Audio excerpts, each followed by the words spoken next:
Hi, Dave here, and we're in the final week of the series, Kick Complaining to the Curb.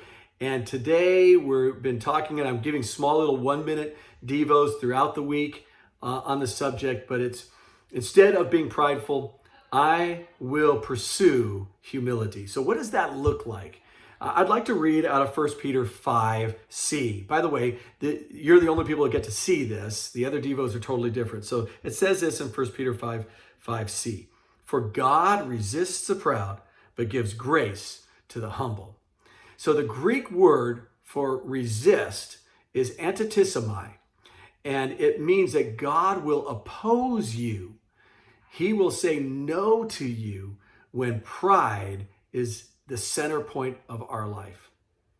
You know, I heard a story of a man, actually 4 people in a plane, and they were going across the Atlantic.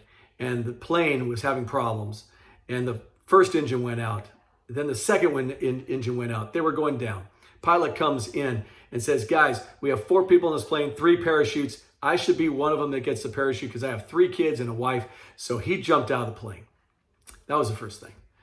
The second man looked at the other 2 and said, guys, I'm the smartest man in the world. I'm a computer genius, and I should be having one of those parachutes. He puts the parachute on. He jumps out.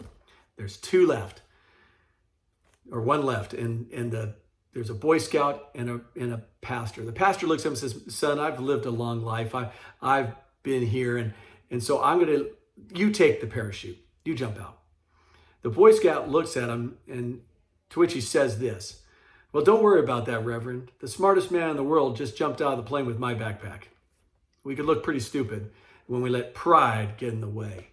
Matter of fact, there's a quote that says this, a life that is wrapped up in itself makes a very small package, right? When we wrap ourselves in our own pride, we are very small.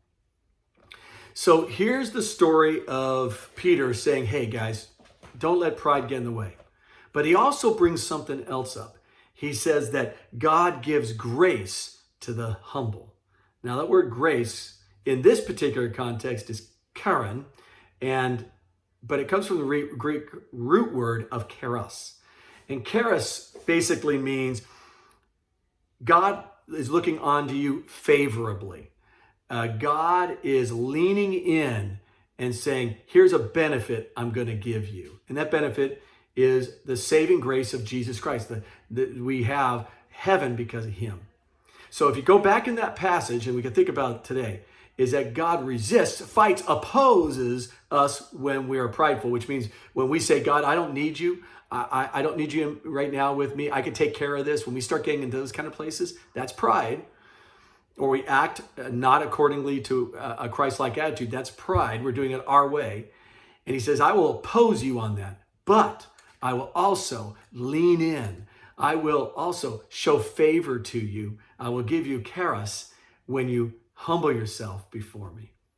So in this study, we talked about 2 questions. Will I pursue humility, and will I heed the warning of pride? So here's the warning. We don't need to go down that road. We need to deal with it all the time. We all struggle with pride because of our own sinful nature. So listen to this quote. Pride is like a beard. It just keeps growing. The solution is to shave it every day. So let's keep shaving that beard of pride in our life. Let's keep working on it, going against it, asking God for help, humbling ourselves before him, not fighting against him, not in that antitisomai. We don't need to go there, but to focus on being humble before God. Be like that pastor and that Boy Scout. Don't be like the computer whiz guy who thought he was the smartest man in the world. All right. That's all I got for today. Guys, have a great week. Bye.